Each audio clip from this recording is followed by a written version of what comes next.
welcome back to my craft room. So today we are going to be playing with some beads and some scrapbooking paper from Hobby Lobby, one of these Dollar Tree box signs, and we are going to take that out of our sign.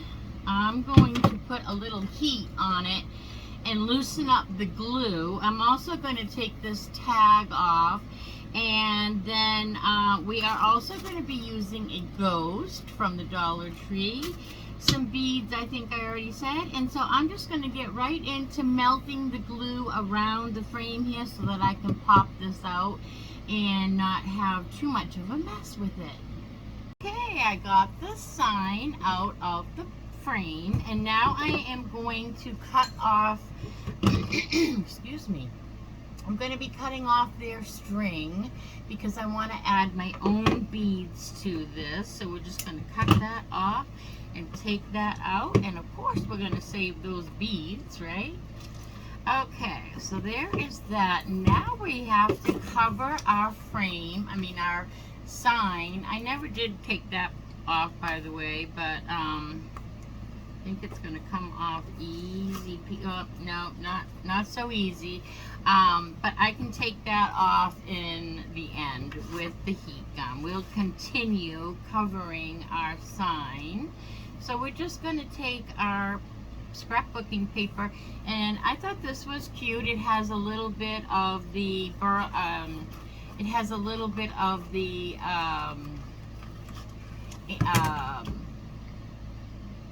buffalo check in the pumpkins, and I thought that was really cute to have on there. So I thought we would add some buffalo check beads to this as well, that my sister got for me. I love my sister. I'm going to say hello to her right now. I'm sure she's watching this.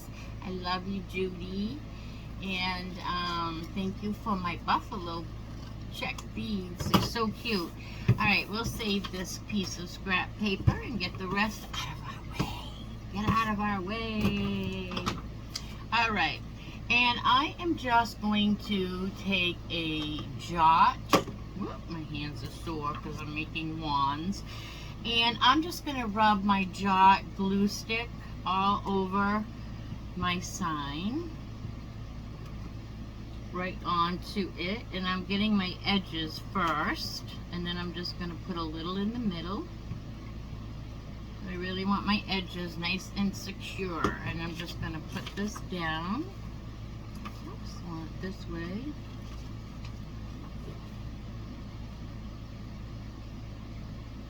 And then we will take a scraper from the Dollar Tree. Any scraper, even if you just have a little debit card will do, an old license.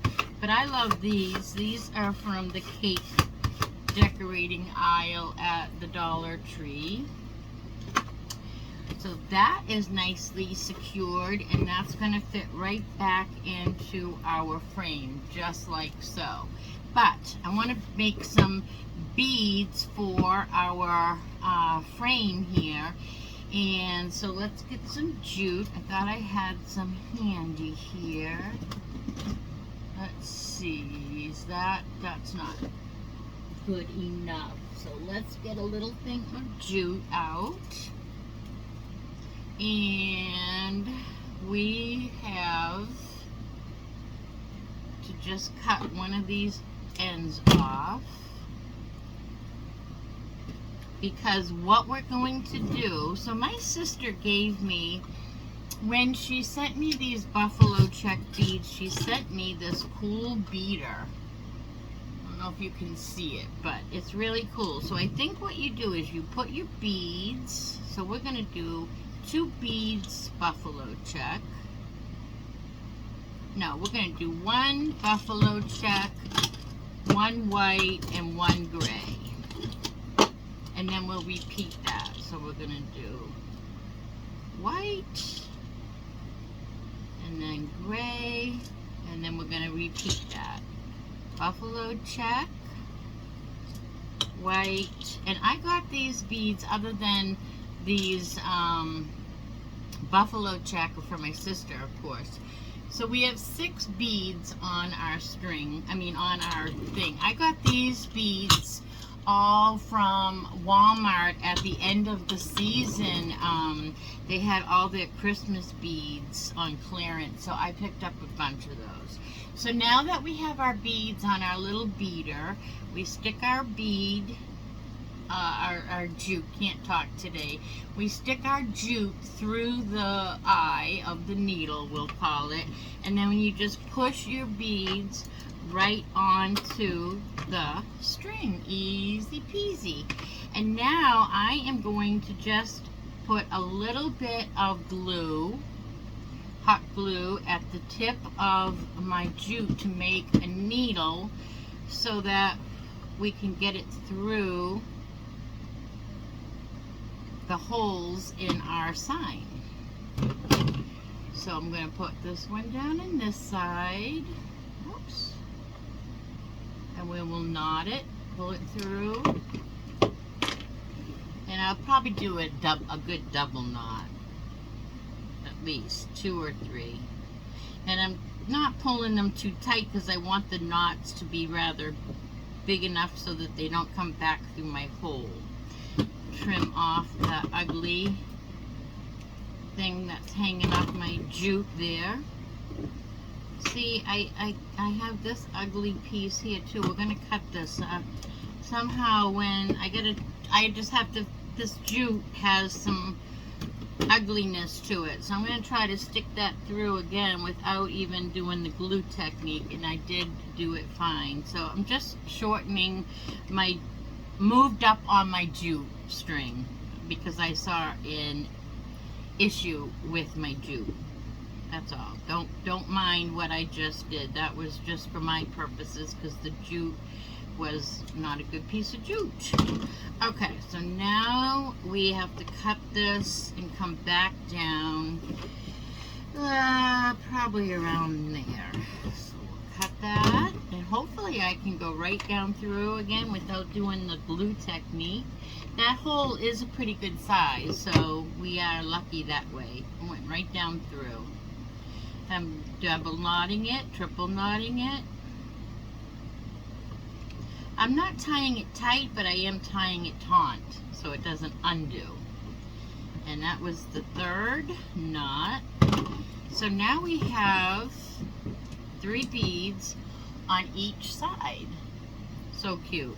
Now we are going to put that aside, and we're going to take out one of our ghosts, and we're going to paint him white in antique Waverly chalk paint. No, not antique. In Waverly white chalk paint, we're going to put that ghost to good use. We've had this ghost, and he needs to be on a decoration here. So I was going to fill in his hole at the top here with some spackle, but I can't find it. So I'm just going to stick a little bit of glue down in his hole and rub it in with my finger protector and get that glue off my surface. There. And we're just going to have to, because we use glue, I'm just going to have to sand that a little bit. Both sides. There. And now we are going to paint this little dude. And I was looking for, I'm always looking for something. I was looking for some wax paper, but I put it up over my head. So I'll just use a piece of paper towel so I just don't get paint all over my table. And then we're just going to paint this guy up, and we will be right back. You guys know how to paint.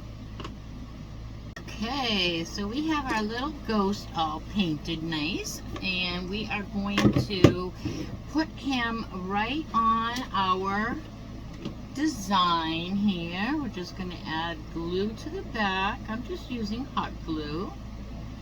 and his little hole came back out when I was drying him up. So we are going to put a little bow right, and we're just putting that right down in the middle, and I'm just going to make a little bow with some gingham, Dollar Tree gingham, black and white gingham. And I'm going to actually cut this a little bit in half, maybe not quite in half, because I want this ribbon a little bit smaller, because I just want to do a little tiny bow on the top of his head. Probably cutting way more than I need. But I am going to attempt the bunny ear thing again. Actually, you know what? We're going to just do it easy.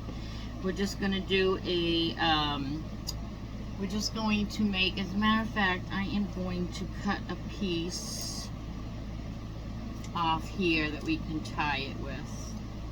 We are going to, what's the word? You know, like a, I'm trying to think. Okay, an award, not an award. Okay, a ribbon for cancer or anything. I can't remember what that's called, but you guys know what I'm talking about. So I'm going to do that shape, and then I'm just going to pinch it right down in the middle. But I have to make it little. And then I'm going to tie it off, which is not my best feat. Do that again. Let's do that again. I always get nervous when it's time to make a bow in front of you guys, because bows I am not confident in. And they seem like such a simple little thing, don't they? But they just don't come easy to me. Alright, let's see if we can manage to tie this little bow off with these big arthritic fingers I have here.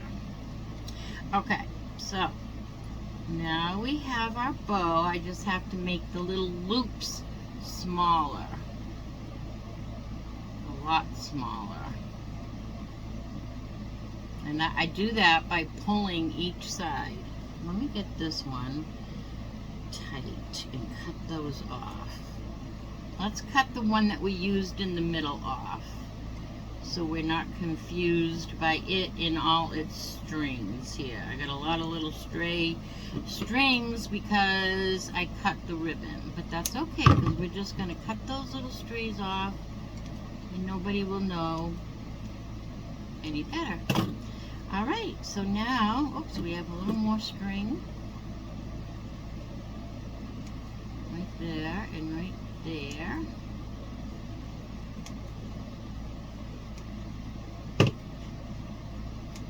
One of those things you could keep going and going. Alright, this one needs to come a little bit smaller. And now I'm going to just cut my little tails. Oh, I pulled my bow a little too small. Let me fix it. And then we're going to just cut our little tails. And glue our bow right to the top of our little ghost's head. Right, oh, there's a blue gob. Right on the top, you guys can't even see what I'm doing. Right on the top where the little hole was in the center of our little ghost. I'm just going to glue our little bow. Just like that. And while it's gluing, I'm just going to trim up a couple more hairs. Just trim those right off. And I'm going to shorten my tails a little bit more. Oh my gosh, how cute is this little guy? A girl. There's a little bow, a little gingham bow. And now we're going to push this right back into our little frame. And I don't think we are even going to need, look how hard it is to get it in there. I don't think I'm even going to have to secure this with any glue. If you do, you will know when you put yours back in your piece. And I'm just going to take a little antique Waverly wax and go around my frame, and then this project is finished for today. Whoa, we almost had a huge accident there. Can you see I dripped my antique Waverly wax all over the table, and it totally missed our project. Thank you. We know that was you.